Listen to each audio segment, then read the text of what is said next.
2 Corinthiens, chapitre 6. Puisque nous travaillons avec Dieu, nous vous encourageons vivement à ne pas accueillir la grâce de Dieu sans résultat. En effet, il dit, « Au moment favorable je t'ai exaucé, le jour du salut je t'ai secouru. » Voici maintenant le moment favorable, voici maintenant le jour du salut. En rien et pour personne nous ne voulons représenter un obstacle, afin que notre service soit sans reproche. Au contraire, nous nous recommandons nous-mêmes à tout point de vue comme serviteurs de Dieu par une grande persévérance dans les souffrances, les détresses, les angoisses, sous les coups, dans les prisons, les émeutes, les travaux pénibles, les privations de sommeil et de nourriture. Nous nous recommandons aussi par la pureté, la connaissance, la patience, la bonté, par l'Esprit Saint, par un amour sincère, par la parole de vérité, par la puissance de Dieu, par les armes offensives et défensives de la justice, que ce soit au milieu de la gloire ou du déshonneur, au milieu d'une mauvaise ou d'une bonne réputation.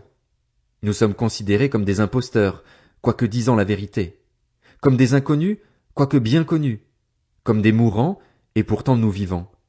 Nous sommes comme condamnés, et pourtant pas mis à mort, comme attristés, et pourtant nous sommes toujours joyeux, comme pauvres, et pourtant nous en enrichissons beaucoup, comme n'ayant rien, alors que nous possédons tout.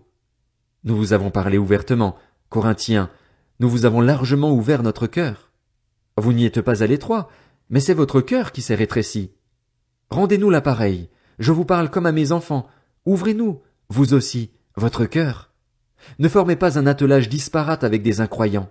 En effet, quelle relation y a-t-il entre la justice et le mal? Ou qu'y a-t-il de commun entre la lumière et les ténèbres? Quel accord y a-t-il entre Christ et le diable? Ou quelle part le croyant a-t-il avec l'incroyant? Quel rapport peut-il y avoir entre le temple de Dieu et les idoles? En effet, vous êtes le temple du Dieu vivant, comme Dieu l'a dit, « J'habiterai et je marcherai au milieu d'eux, je serai leur Dieu et ils seront mon peuple. » C'est pourquoi, sortez du milieu d'eux et séparez-vous, dit le Seigneur. Ne touchez pas à ce qui est impur et je vous accueillerai. Je serai pour vous un père et vous serez pour moi des fils et des filles, dit le Seigneur Tout-Puissant. 2 Corinthiens, chapitre 7.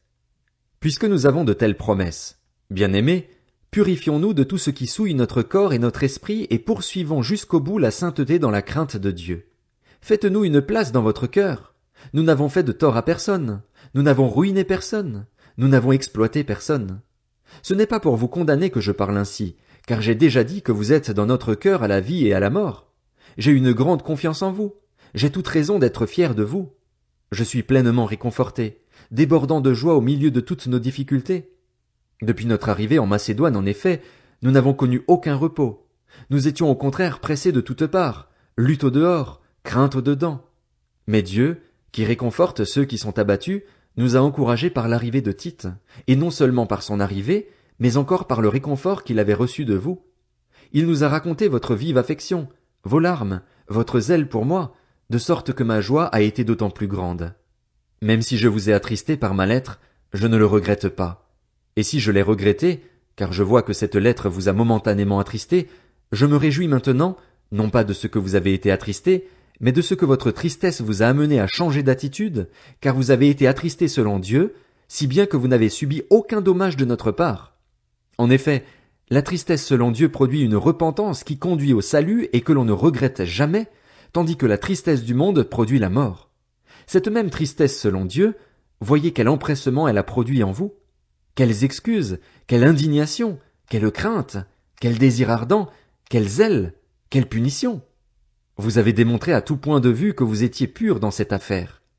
Si donc je vous ai écrit, ce n'était ni à cause de celui qui a commis le tort, ni à cause de celui qui l'a subi. C'était afin de rendre évident à votre esprit, devant Dieu, votre empressement pour nous. Voilà ce qui nous a réconfortés. Mais nous n'avons pas seulement été réconfortés. Nous avons été beaucoup plus encore réjouis de constater la joie de Tite, qui a eu l'esprit tranquillisé par vous tous. Si je me suis quelque peu vanté à votre sujet devant lui, je n'ai pas eu à en rougir. Mais, comme nous vous avons toujours dit la vérité, ce dont nous nous sommes montrés fiers auprès de Tite s'est aussi trouvé être la vérité.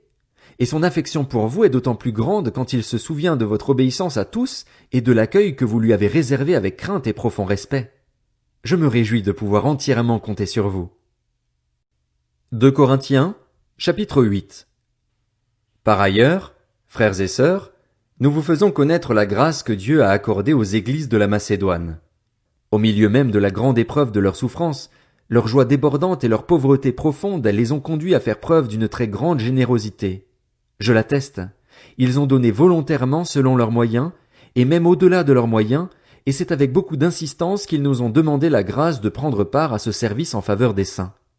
Ils ont fait plus que ce que nous espérions, car ils se sont d'abord donnés eux-mêmes au Seigneur, puis à nous, par la volonté de Dieu. Nous avons donc encouragé Tite à parachever, chez vous aussi, ce geste de générosité, comme il l'avait d'ailleurs commencé. De votre côté, vous avez tout en abondance, la foi, la parole, la connaissance, le zèle à tout point de vue et l'amour pour nous. Faites en sorte que la même abondance se manifeste dans cet acte de grâce. Je ne dis pas cela pour donner un ordre, mais pour éprouver la sincérité de votre amour par l'exemple du zèle des autres. En effet, vous connaissez la grâce de notre Seigneur Jésus-Christ. Pour vous, il s'est fait pauvre alors qu'il était riche, afin que par sa pauvreté vous soyez enrichis. C'est un avis que je donne à ce sujet, et c'est ce qui vous convient, puisque dès l'année dernière vous avez été les premiers non seulement à faire une collecte, mais aussi à la vouloir. Menez-la donc maintenant à bien afin que sa réalisation corresponde, en fonction de vos moyens, à l'empressement que vous avez mis à la vouloir. Quand la bonne volonté existe, on est bien accueilli en fonction de ce que l'on a, et non de ce que l'on n'a pas. En effet, il ne s'agit pas de vous exposer à la détresse pour en soulager d'autres, mais de suivre un principe d'égalité. Dans les circonstances actuelles, votre abondance pourvoira à leurs besoins, afin que leur abondance aussi pourvoie à vos besoins.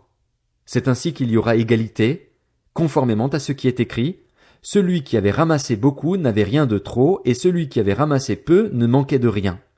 Que Dieu soit remercié, lui qui a mis dans le cœur de Tite le même zèle pour vous.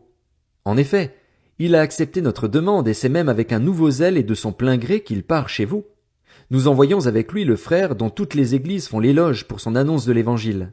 Il a de plus été choisi par les églises pour être notre compagnon de voyage dans ce geste de générosité que nous accomplissons à la gloire du Seigneur lui-même et en témoignage de notre bonne volonté. Nous voulons en effet éviter qu'on nous critique au sujet de la forte somme dont nous avons la charge, car nous recherchons ce qui est bien non seulement devant le Seigneur, mais aussi devant les hommes. Avec eux nous envoyons notre frère, dont nous avons souvent, à bien des occasions, pu apprécier le zèle, et il en montre plus encore cette fois à cause de sa grande confiance en vous. En ce qui concerne Tite, il est mon associé et mon collaborateur auprès de vous. Quant à nos frères, ils sont les envoyés des églises, la gloire de Christ. À la vue des églises, donnez-leur donc la preuve de votre amour et montrez-leur que nous avons raison d'être fiers de vous.